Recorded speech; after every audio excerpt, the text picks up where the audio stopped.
ഇമാം ഉറക്കുകയോതുന്ന നമസ്കാരങ്ങളില്ല ഫാത്തിഹ നമ്മൾ ഇമാം ഓതിയതിനു ശേഷമാണോ ഫാത്തിഹ ഓതട്ടെ, അതോ ഇമാമിന്റെ കൂടെ തന്നെ നമ്മൾ ഫാത്തിഹായി ഓതേണ്ടതുണ്ടോ? ഇമാമിനെ ഒരിക്കലും മുൻകടക്കാൻ പാടില്ല. അപ്പൊ അതുകൊണ്ട് തന്നെ സൂറത്തുൽ ഫാത്തിഹ ഓതുക എന്നത് നിർബന്ധമാണ്, നമസ്കാരത്തിന്റെ റുക്കിനിൽ പെട്ടതാണ്. അത് ജഹരിയായ നമസ്കാരങ്ങളിലും ഇമാമിന്റെ കൂടെ ആവുമ്പോഴും ഒറ്റക്കാവുമ്പോഴൊക്കെ ഫാത്തിഹ ഓതണം എന്നുള്ള അഭിപ്രായമാണ് ശരിയായ അഭിപ്രായമായിട്ട് കൂടുതൽ പണ്ഡിതന്മാർ തർജീഹ് ചെയ്തിട്ടുള്ളത്. അപ്പം അതുകൊണ്ട് തന്നെ ഫാത്തിഹ ഓതുന്നതിന് 3 രൂപങ്ങൾ പണ്ഡിതന്മാർ വിശദീകരിച്ചിട്ടുണ്ട്. ഇമാമിന്റെ കൂടെ ഫാത്തിഹ ഓതുന്നതിന് 3 രൂപങ്ങൾ വിശദീകരിച്ചിട്ടുണ്ട്.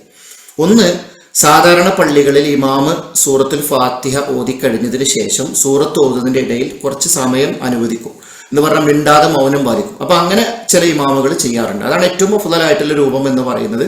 അപ്പൊ അങ്ങനെ ഇമാമുകൾ സമയം തരുന്ന രൂപത്തിലുള്ള ഇമാമുകളാണ് എങ്കിൽ ഫാത്തിഹ ഓതുന്ന സമയത്ത് നമ്മൾ മൗനം പാലിക്കുകയും അതിനുശേഷം സൂറത്ത് ഓതുന്നതിന് മുമ്പിലുള്ള ആ ഇമാമ് മൗനം പാലിക്കുന്ന ആ സമയത്ത് സൂറത്തുൽ ഫാത്തിഹ ഓതി പൂർത്തീകരിക്കുകയുമാണ് ചെയ്യേണ്ടത്. എന്നാൽ ചില ഇമാമുകൾ സൂറത്തുൽ ഫാത്തിഹ ഓതും അതിന്റെ ഇടയിൽ ഗ്യാപ്പിടും. അൽഹംദുലില്ലാഹി റബ്ബിൽ ആലമീൻ എന്നിട്ട് കുറച്ച് സമയം മൗനം പാലിക്കും, പിന്നെ റഹ്മാൻ റഹീം എന്ന് പറയും.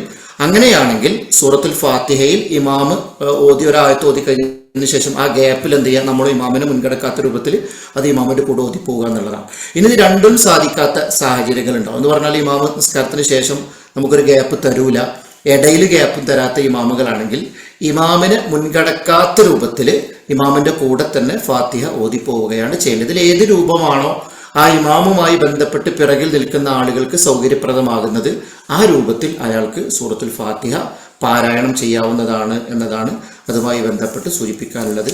വല്ലാഹു തആല ആലം.